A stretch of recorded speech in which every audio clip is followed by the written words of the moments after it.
Vladajući su u petak izglasali paket pravosudnih zakona i nazvali to početkom cjelovite reforme pravosuđa. Niti je cjelovita, niti je reforma, uzvratila je oporba koja traži konkretnije promjene. Nude i svoja rješenja koje premijer Plenković pak naziva potpuno promašenima. Što zapravo nosi reforma i što je njezina bit? Hoće li se i u čiju korist skratiti rokovi u postupcima i zašto Vrhovni sud kaže da je postavljena pogrešna dijagnoza? Gošća intervjua tjedna TNT-a je Sandra Benčić, zastupnica Zeleno-lijevog bloka. Dobar dan, dobrodošli. Dobar dan. Mi ćemo za početak pogledati prilog koji je pripremio moj kolega Ivan Hrstić.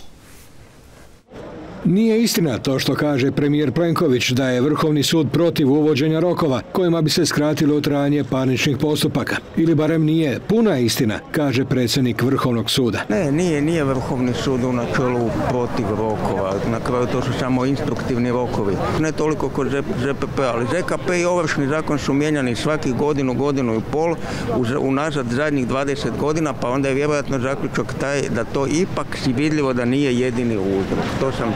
Dakle, ukratko rečeno, niste protiv uvođenja rokova, ali smatrate da uvođenje rokova samo po sebi neće riješiti problem. To je poanta. Samo po sebi to još neće riješiti problem. Da, to je poanta.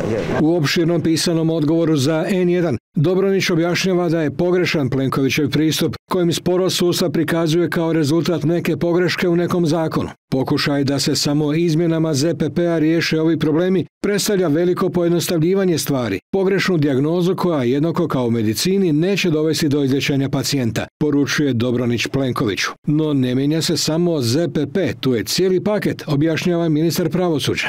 Ne znam koliko je on dovoljno upoznat sa aktivnostima koje ministarstvo poduzima. Istaknuo sam niz zakonodavnih aktivnosti, niz ulaganja u infrastrukturu i digitalizaciju. Dakle, možda kad bi vidio cjelokupnu sliku onoga što ministarstvo radi, možda bi imao drugačije mišljenje. Možda bi dakle bilo dobro da Malenica tu cjelokupnu sliku Dobroniću konačno i pokaže. Premijer se pak obrušio na oporbu. Prijedlozi koji se nude kao revolucionarna rješenja za reformu pravosuđa su rezultat nepoznavanja sustava i neznanja. To je teoretiziranje koje se neuspješno suprotstavlja konkretnim mjerama. No, neovisno o strahu oporbe, trenutnoj zabrinutosti Vrhovnog suda i kritici, mi ćemo ovu reformu braniti.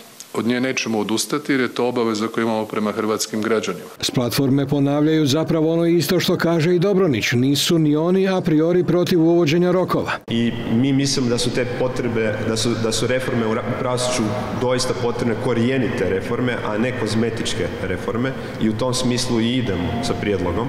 Međutim, naravno, ako postoje i neke prijedlozi koji dolaze od vladajuće većine, a koji će barem biti palijativne mjere za pravosuđe koje ne izdisaju, zašto takve stvari se mogu podržati? Ja bih rekla da je stvarno cinično da premijer koji je na čelu stranke koja gotovo besprekidno vlada 30 godina u zemlji kojoj je pravosuđe rak rana i to upravo zato što je neučinkovito, nepravedno i neefikasno, optužuje oporbu da daje neučinkovite prijedloge. Pa mislim, otkud mu pravo? Plenkoviću pravo na samouvjerenost daje glasački stroj, dok retorički traži podršku oporbe za promjenu ZPP-a. U Saboru u petak prolazi veliki paket zakonskih izmjena, između ostalog o uvođenju obiteljskih odjela na sudove. Precizira se postupak izbora predsjednika Vrhovnog suda i glavnog državnog odvjetnika. Uvodi obvezna sigurnosna provjera svih sudaca i državnih odvjetnika svakih 5 godina. No vlada kao na traci odbija sve prijedloge oporbe. Do zadnjeg. Ivan Hrstić, N1, Zagreb. Evo, gospođo Benčić, je li reforma pravosuđa krenula ili mi samo nemamo tu širu sliku? Evo, u toj rečenici našeg ministra je sažeto apsolutno sve što je problematično u vezi ove reforme. Dakle, on otvoreno kaže da možda predsjednik Vrhovnog suda nema uvid u cjelokupnu reformu. Pa čija je to odgovornost? Pa kako je moguće da Ministarstvo pravosuđa i uprave radi na nekoj reformi o kojoj ništa ne zna predsjednik Vrhovnog suda i ko je bio odgovoran za to da ga se sa tom reformom upozna? Dakle, tu je sve rečeno. Sve rečeno je ovime, jer činjenica da se iza zatvorenih vrata zapravo planira nešto što se naziva reformom, a reforma nije. Činjenica da nije uključen predsjednik Vrhovnog suda, kamoli šira stručna javnost i zainteresirana javnost, ne samo stručna, dakle pokazuje u kojem smjeru to ide. Dakle, i dalje smo na istom, radi se o HDZ-ovim pokušajima pokazivanja da rade reformske procese, dakle jedne zapravo prikaza prema javnosti kako bi ispunili one ciljeve koje su si zadali, dakle prema Europskoj komisiji, ali u stvarnosti ne radi se o promjenama koje će donijeti kvalitetnije pravosuđe, koje će olakšati i poboljšati sudački posao i koje će građanima na kraju krajeva donijeti ne samo pravo nego pravdu. Dobro, idemo sada redom. U petak je prvo prošao taj određeni paket zakona, čuli smo kolega Hrstić je rekao ukratko šta se tu zapravo promijenilo. Je li to taj neki početak ili je to samo kozmetika? Pa ovako, dakle ovo što smo do sada imali u Saboru bile su zaista točkaste izmjene u postojećim propisima, dakle nisu se čak niti mijenjali na način da bi se donosio novi zakon. To samo po sebi govori o problematičnosti te reforme, ali još nešto drugo govori o problematičnosti.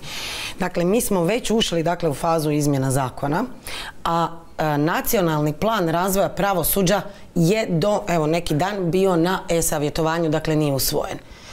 To je kako da kažem, to je potpuno naopako. Dakle, naopako. Prvo je trebalo zajedno sa stručnom i zainteresiranom javnošću usvojiti nacionalni plan razvoja pravosuđa, napraviti onda zakonodavni plan, dakle plan izmjena zakona i onda krenuti u njega. A mi radimo sve obratno.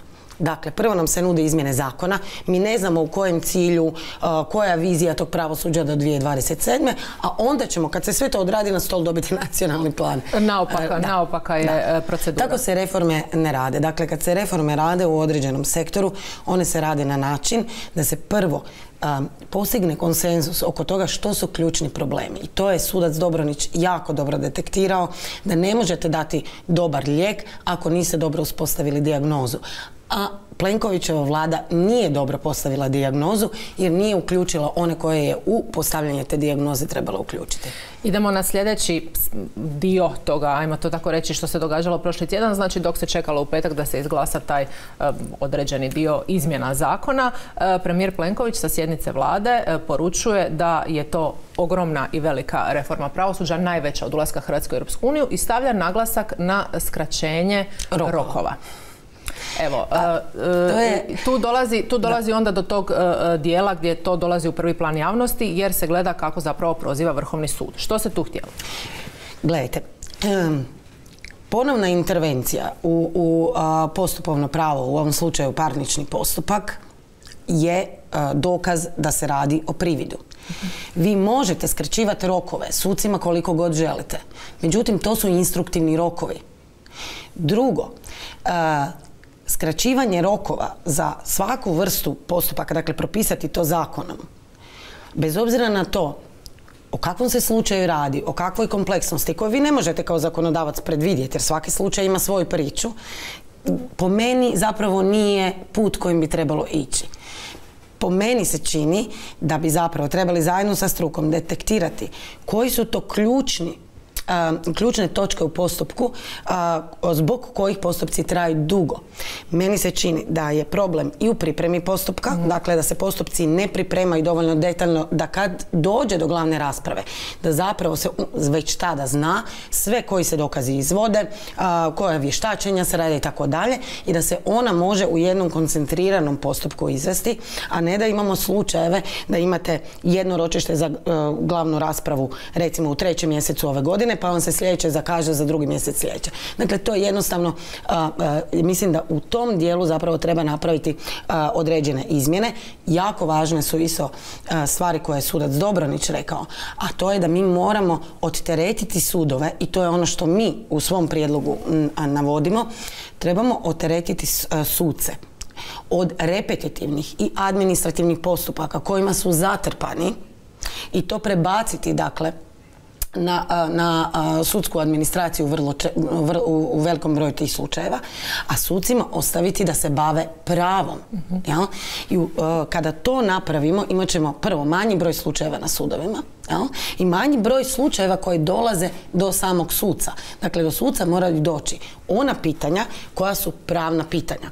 I još jedna važna stvar koju smo također napomenuli. Moramo uvesti sustav kolektivnih tužbi u većem broju slučajeva i primjene, dakle onda kolektivnih presuda na sve pojedinačne slučajeve, kao što je recimo bilo u slučaju Franak.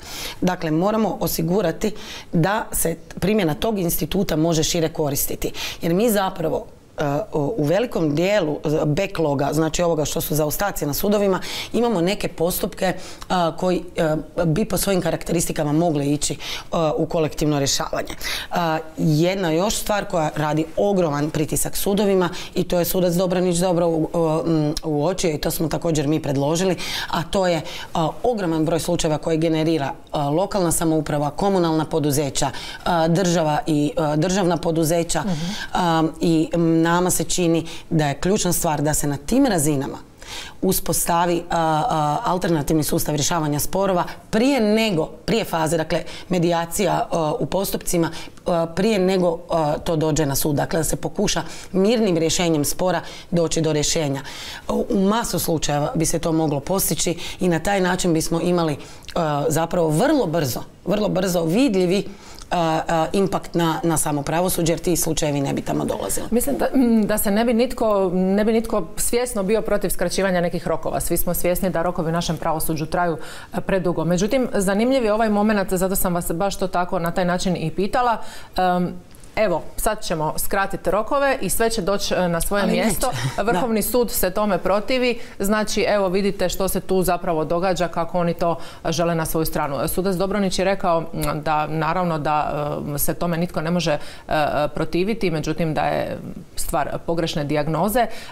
Koliko inzistiranje na tome, da tako kažem, ili skretanje pozornosti možda s nečeg drugog može biti opasno?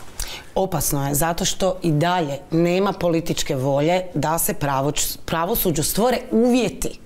Dakle, mi kao zakonodavac moramo pravosuđu stvoriti uvjete za transformaciju i za unapređenje i postupaka i onoga što oni zapravo daju građanima na kraju.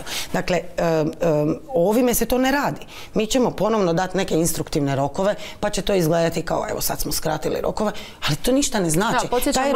Taj rok može i dalje biti 5 godina ili 6 godina ili 7 godina. Dakle, ništa neće značiti ako ne uklonimo ono što generira problem. A to je prevelik priljev slučajeva koji nisu slučajevi za sud, gdje se ne radi o pitanju prava i koji se mogu rješavati zapravo prethodno medijacijom ili na administrativnoj razini. Druga stvar, ništa nećemo popraviti ako ne reorganiziramo, čak i teritorijalno, sudove. I to je ono što je također naš prijedlog. Ono što mi trebamo sucima omogućiti je izuzetno kvalitetna, digitalizirana infrastruktura i prostori u kojima rade. Ja ne znam da li je premijer Plenković išao kada po određenim općinskim sudovima u Hrvatskoj i vidio u kakvim uvjetima suci rade. Dakle, da nemaju neki od njih osnovnu opremu. Da imate sudova na kojima nemaju niti stalnu zaštitarsku službu. Dakle, da se i to događalo u određenim periodima. Dakle, moram reći da zaista postoje i u tom dijelu problemi. Ali postoje i oni problemi koje je profesorica Đurđević isticala. A to, kako vrlo često s građanima komuniciramo oko slučajeva koje imaju, to zaista vidim i u praksi. A to je da suci tumače propise, neki od njih, zaista koristeći samo model gramatičkog tumačenja, dakle ono doslovno šta norma znači, tako je, a ne teleološkog tumačenja, dakle smisla i svrhe norme. I to vam se jako vidi sada u slučajevima kada suci nisu obvezani samo primjenjivati zakone kao izvor, kao pravnu normu, nisu bili nikada, ali kao izvor prava, ne samo zakone, nego imaju i direktive Evropske unije i cijeli zapravo evropski acquis. Otpor prema primjeni, direktnoj primjeni i tumačenju, dakle, zakonskih normi u skladu sa europskim direktivama i uredbama je zaista značajan. To se mora reći. Ne samo kod sudstva. Tek Tek veliki problem imamo kod administracije, državne uprave i lokalne samouprave, gdje vam otvoreno kažu mi se držimo zakona, ovo drugo nas ne interesira. A zapravo zakon moraju tumačiti u skladu sa direktivom i na način da taj zakon postiže ciljeve direktive. Tu imamo zaista ozbiljan problem. Dakle, to je ono što se naravno treba rješavati edukacijom, ali i promjenom, ono također što je naš prijedlog, promjenom načina izbora i napredovanja sudaca, gdje zaista smatramo da bi bilo izuzetno korisno da se minimalno 1/5 sudaca bira van ovih takozvanih karijernih sudaca, odnosno osoba koje zapravo su započele karijere u sudačkoj struci, kako bi na neki način drugi profesionalci pravni, profesori sa pravnih fakulteta, odvjetnici, ugledni i tako dalje, ušli u sudačku struku i unijeli jedan drugi isto tako pogled na primjenu prava, jer su imali iskustvo u drugim područjima. Neko kao provjetravanje. To bi bilo dobro provjetravanje. Jer našem pravosuđu, i to je ono što je naš prvi stup, je potrebno otvaranje. Otvaranje prema javnosti i otvaranje prema struci. Dakle, mi sada zaista imamo jedan hermetički zatvoren sustav koji zapravo sam sebe štiti od kritike. I ne razumijeva zapravo da je neovisnost koja mu je dana i mogućnost samoregulacije koju imaju, da ju treba nositi sa odgovornošću. I jako često se u Hrvatskoj vidim da sustavi koji imaju tu vrstu neovisnosti, kao što je sudstvo, na kraju krajeva sveučilišta, da se samo u sebe zatvore i pervertiraju zapravo tu autonomiju koju imaju u odnosu na ono što je cilj autonomije bio. Cilj autonomije nije autonomija od drugih grana vlasti i od zdravog razuma, nego je cilj da se na njih ne može vršiti politički utjecaj. Narodna banka bi tu bila još jedan dobar primjer. Narodna banka je isto sjajan primjer, neki dan sam o tome govorila. Vi ste iznijeli svoj plan reforme pravosuđa, mislim da vas je premijer Plenković dosta dobro slušao, međutim ono što je nakon toga izašlo iz njega je da se tu zapravo radi o kompletnom, evo čuli smo ga i u ovom prilogu, nerazumijevanju i nepoznavanju sustava. Evo reći ću dvije stvari. Prvo, prijedlozi koje mi iznosimo se temelje na prijedlozima, ja ću reći zaista najboljih stručnjaka u zemlji, sa pravnih fakulteta koje već godinama govore šta je to što u pravosuđu treba promijeniti.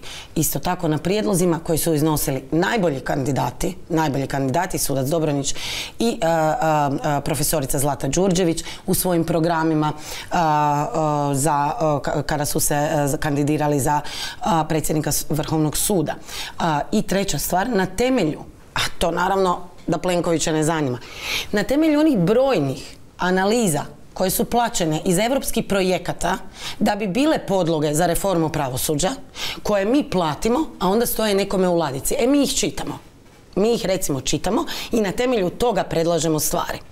A on ih plati, potroši novce što iz državnog, što iz europskog proračuna i onda to stavi sa strane. Tick the box, napravili smo analizu, a što ćemo s time, nikog nije briga. Ne vidite neke rezultate iz tih analiza u njegovim prijedlozima?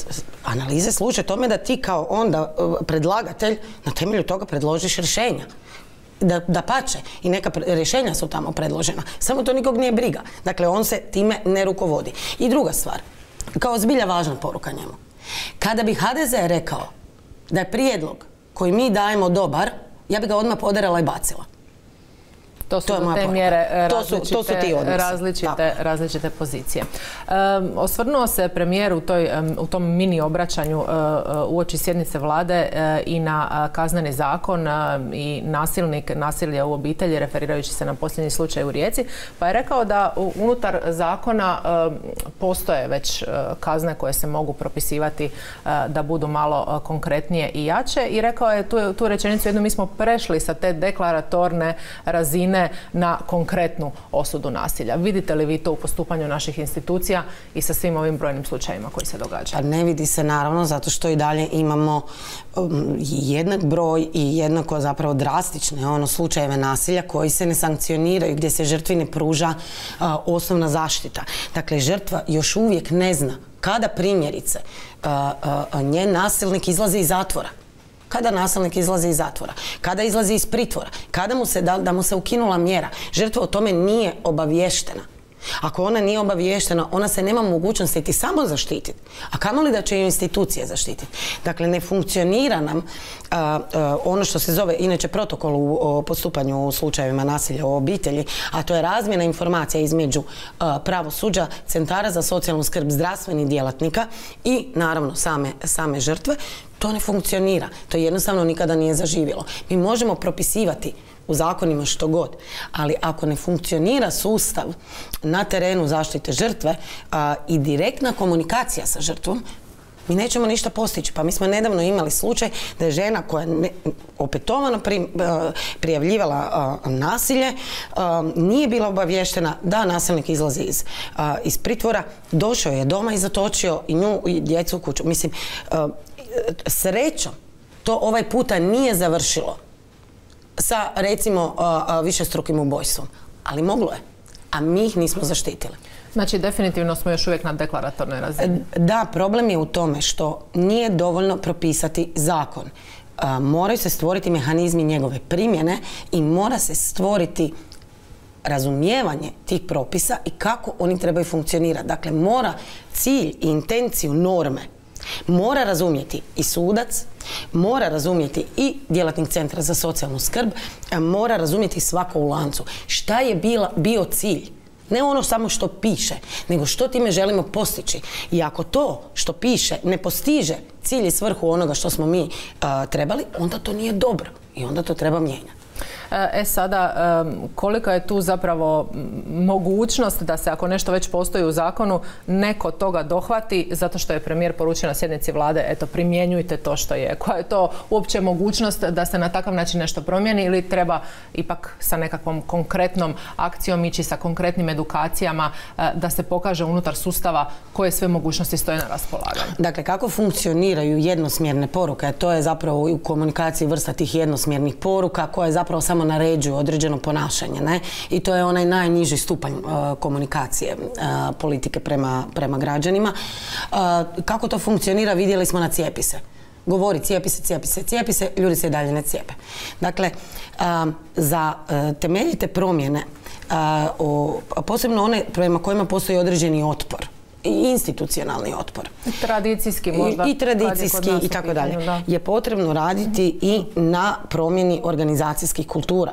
Znači, možemo mi 10 puta reformirati sustav socijalne skrbi. Ako se ne mijenja organizacijska kultura unutar centara i zašto oni djeluju, kako oni djeluju, koji je njima fokus, kako primarno dakle, se fokusirati na žrtvu i zaštititi i tako dalje, mi nećemo dobiti ništa od toga. I to je ono što je problem što 30 godina u Hrvatskoj fali. Mi smo zapravo uzeli evropski aki i stavili smo ga na zapravo na jedan sustav vrijednosti koji je zaista se počeo raspadati u 90-ima i danas ga zapravo više nemamo. Mi nemamo više društveni ugovor.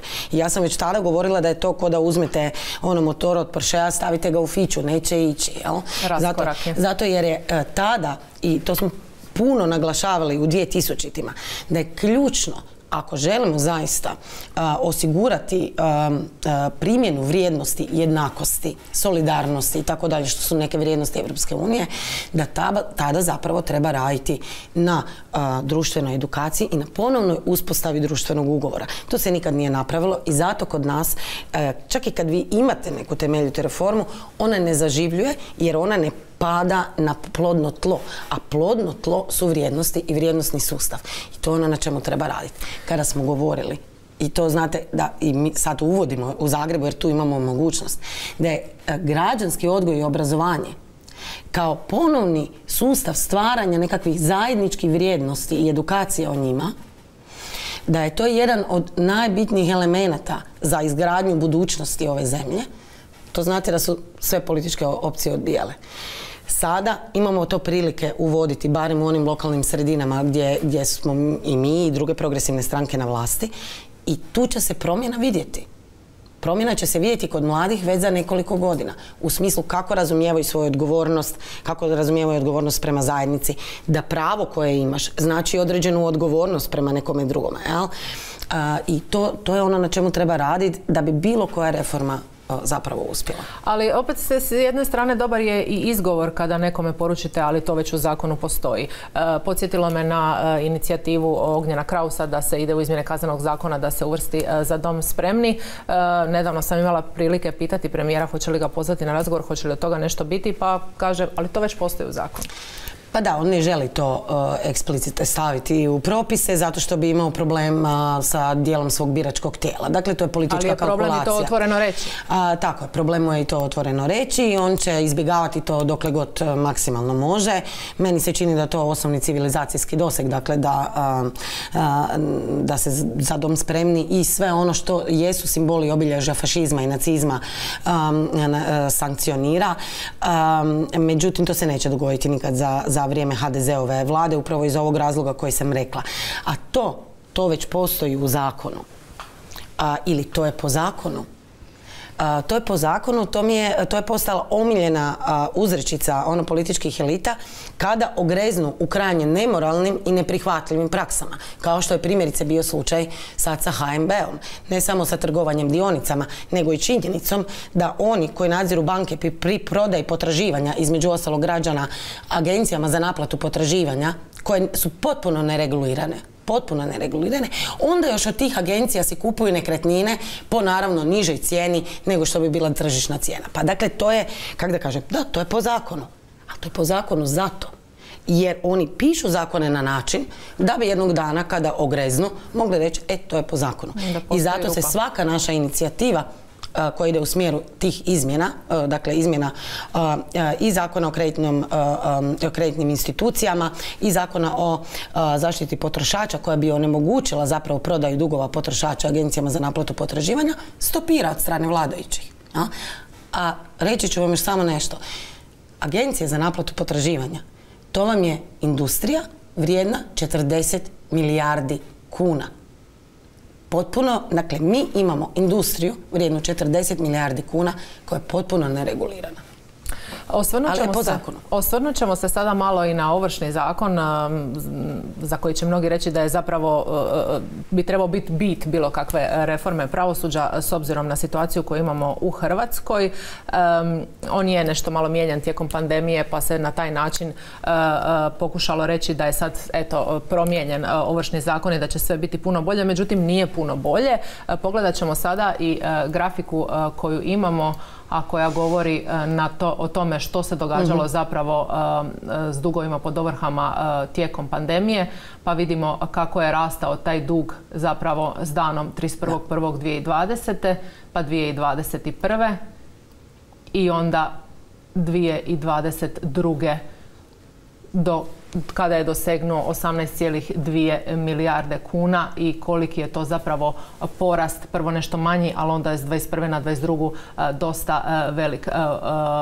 dosta velik porast. Što nam to govori? Pa to nam govori da sam Ovršni zakon nije uspio. Dobro, moramo reći Ovršni zakon dakle regulira onda pitanje naplate dospjelih potraživanja i mislim on mora postojati, to isto moramo biti svjesni. Jasno, dugovi se moraju platiti, to je svima jasno. Tako je.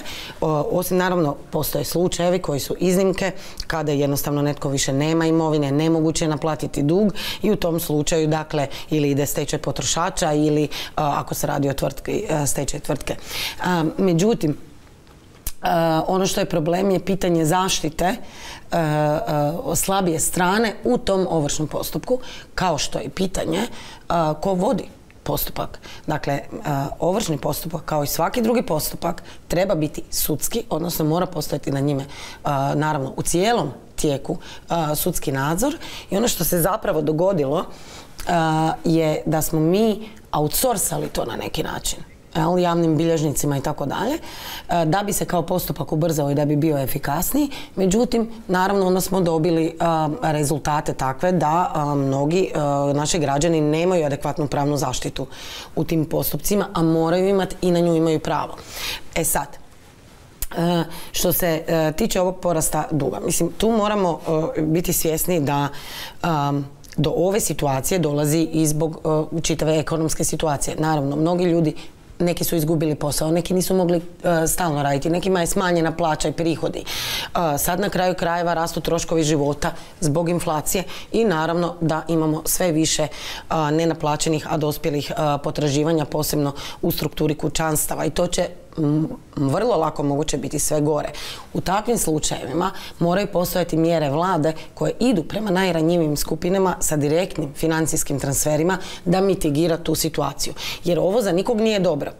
Dakle, ako vi imate 300.000 građana pod blokadom, od čega, ne znam, primjerice 200.000 je bilo u jednom trenutku duže od godine dana, ti ljudi ne mogu normalno sudjelovati u ekonomiji, ne mogu normalno sudjelovati u financijskim transakcijama. Znači, vi ste maltene 10% odrasle populacije maknuli iz ekonomije i iz financija. Stavili sa strane. Pa kome se to može isplatiti? Dakle, to je ekonomski potpuno suludo. Ono što nam treba je promjena tog načina. Dakle, meni se čini kad neko ima taj dug koji ne može platiti, posebno kad on proizlazi iz potrošačkih ugovora. Dakle, pazite, većina ljudi vam je blokirana zbog troškova do 10.000 kuna. 10.000 kuna. Znači, radi se zapravo o malim ciframa. Kad se to radi, da trebamo ići na drugačije modele, a to je zaista individualizacija planova naplate gdje se prilagodi svakome od dužnika na koji način i kada može otplatiti dug. Tu mislim da je isto tako važno da to počnu primjenjivati komunalna poduzeća, jer velik dio duga jest prema komunalnim poduzećima diljem Hrvatske, isto tako prema telekomima i tako dalje. Neko će reći, pa ne moraš imati mobitel. Ja vam moram reći, dakle, danas, ako nemate internet i ako nemate mobitel, vi nemate pristup osnovnim uslugama, jer su mnoge usluge digitalizirane. Pazite, u vrijeme pandemije, ko nije imao internet, djeca nisu mogla zapravo pohađati online nastavu. Ne možete konkurirati na tržištu rada. Tako, znači to više nije luksus. To je pitanje, znači, to je osnovna usluga. Dapače, mislim da treba i afirmirati pravo na internet, odnosno pristup internetu kao osnovno ljudsko pravo, jer je pristup njemu pristup osnovnim uslugama. Tako da tu nam u tom dijelu načina otplate tih dugova i individualizacija toga za svakog korisnika shodno njegovim potrebama je nužno napraviti veliki zaokret i mislim da tu veliki zaokret može napraviti ta lokalna razina, ali isto tako FINA, koja zapravo bi trebala tu imati puno proaktivniju ulogu, a ne biti samo administrator blokade računa. Dobro, pri kraju smo našeg razgovora. Htjela bih, osim pravosuđa, da se dotaknemo koliko stignemo i malo nekih drugih tema. Prije svega to je pitanje obnove. Bliži se godišnjica zagrebačkog potresa. To jednostavno nikako ne ide i pitanje je vrlo veliko što će se uspjeti iskoristiti od sredstava koja su nam na raspolaganju. Oporba je zatražila ostavku ministra Horvata, teško da će se to dogoditi, međutim kako vi vidite dalje rasplet te situacije? Hoćemo li doći do točke da neko zaista hoće preuzeti odgovornost? Pa bojim se da ne, da to se nikada nije dogodilo. Mislim, ako bi se ikada trebalo dogoditi, to je sigurno na pitanju obnove, jer mislim, meni je zaista neshvatljivo i rekla sam to više puta. Kako se isplati HDZ-u imati takvu propast projekta obnove? Pa ne može se to nikome politički isplatiti. I zato mi nije jasno kako ne ulažu više energije u sam taj proces, u olakšavanje tog procesa, ubrzavanje, u investiranje. Evo, nije mi jasno. Ako prema Zagrebu čak, evo, možemo reći, dobro, u Zagrebu ne vole novu gradsku vlast, pa nešto. Mogli bi to reći, ali nema ni na Baniji pomaka.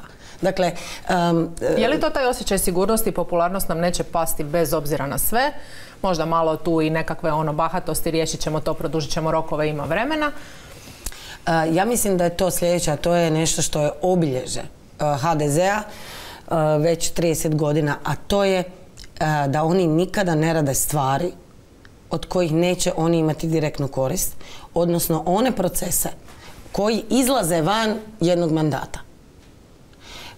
Dakle, ako sada treba napraviti nešto što će pokazati rezultate za 7-8 godina, oni nemaju motivaciju da to rade. Oni rade ono što im donosi trenutnu popularnost. A oni, ako smijene primjerice ministra Horvata, priznaju da ovo do sada nije bio dobar sustav, transformiraju ga i tako dalje, oni će u tom trenu nešto političkih bodova možda izgubiti na popularnosti i tako dalje, ali to je privremena stvar. Međutim, njima je to bitnije od dugoročne koristi za ovo društvo i to je, evo, od 90. do danas, dakle, izuzmimo rat, na koji je bio apsolutno isto izvanredna situacija, ali sve druge procese, to se tako radilo. Dakle, oni idu u one stvari koje im daju trenutnu korist, trenutnu popularnost, sve što je dugoročno i zato mi nemamo niti jednu reformu zapravo jer se to njima ne isplati. Uskoro ćemo do polovice ovog mandata, imali oporba snage tome se suprotstaviti i na koji način? Pa gledajte, mislim, ja često čujem to zašto oporba ne sruši vlast. Mislim, zato što nemate većinu. Pazite, nemamo većinu. Ali ne samo da nemamo većinu.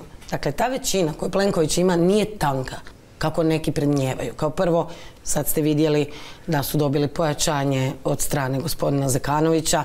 Mislim, realno, to je postojalo i prije. Dakle, on je na neki način u mnogim svojim izjavama davao podršku vladi. A našlo bi se i još? Ali našlo bi ih se još.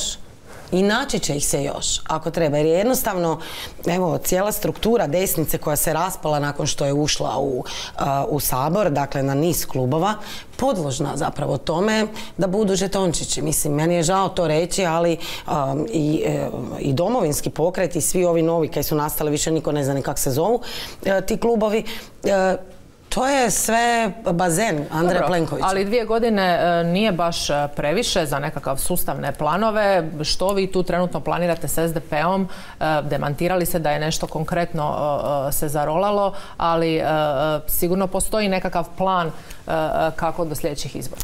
Pa dakle ovako, naravno da niti imamo odluke, niti kako je negdje čak pisalo da pregovor, mislim to je potpuno naravno, to se niti ne radi tako rano prije izbora. Ono na čemu radimo, cijela progresivna oporba u Saboru zaista dobro surađuje, dakle tu nije samo SDP, tu je i klub Centra i Glasa, pa i klub HSS-a i Radničke fronte, dakle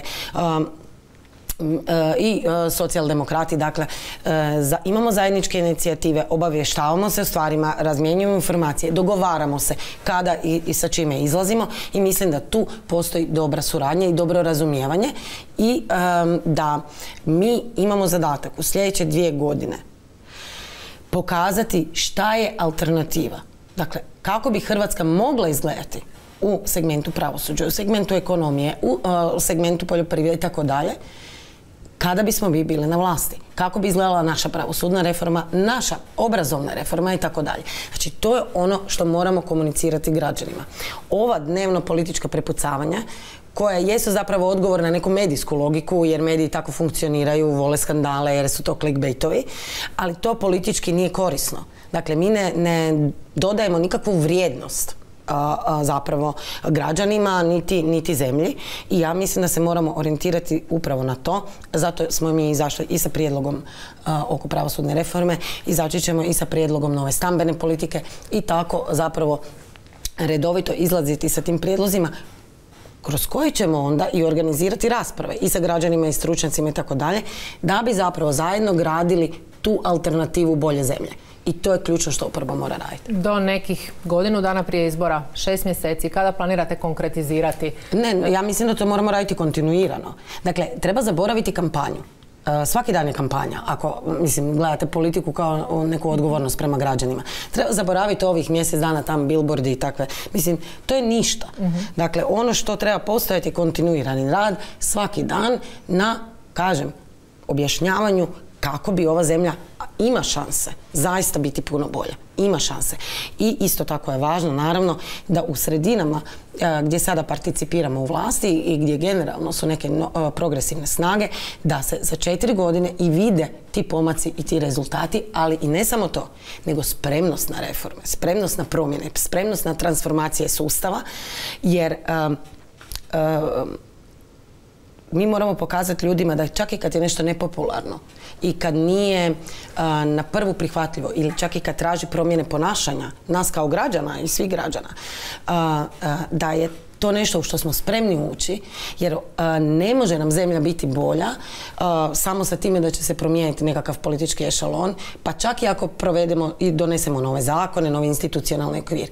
Za mnoge stvari potrebne ovoj zemlji se svi zajedno moramo mijenjati i mijenjati nekakav odnos zapravo jedni prema drugima i prema zajedničkom i javnom dobru. Ako to ne napravimo, ako i dalje imamo ovu atomizaciju da je svako za sebe i mora se boriti za sebe, a ne stigne ili ne može brinuti o drugom, nećemo uspjeti kao zajednica. Dobro, u svakom slučaju pratimo i dalje sve događaje u Saboru, sve inicijative i sve aktualne političke teme i probleme. Gospođo Benčić, hvala što ste bili gošća Točka na tjednu. Hvala vama.